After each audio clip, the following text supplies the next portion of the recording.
cosplay world. Today we're going to talk about carving our PVC foam sheeting, and my favorite tools for this are of course the hot knife and a Dremel. The hot knife to get in sharp, tight details, possibly finishing it up with a file or various other woodworking tools. You can whittle PVC foam sheeting in exactly the same ways you can whittle traditional woods.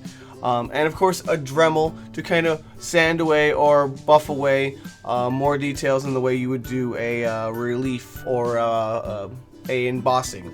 Now you can heat emboss it and then get more details in that way, and that's really nice. You end up with a smoother finish and maybe less sanding, but you know, every project's different.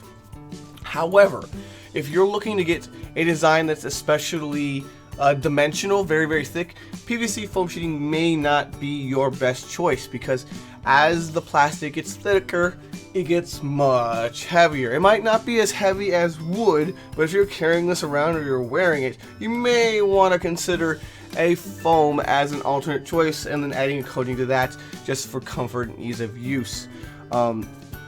The recommended thickness I like to use with PVC foam sheeting is around 1/8 of an inch or 1/4 of an inch, just so you can heat it evenly and shape it before we put it on the finished project.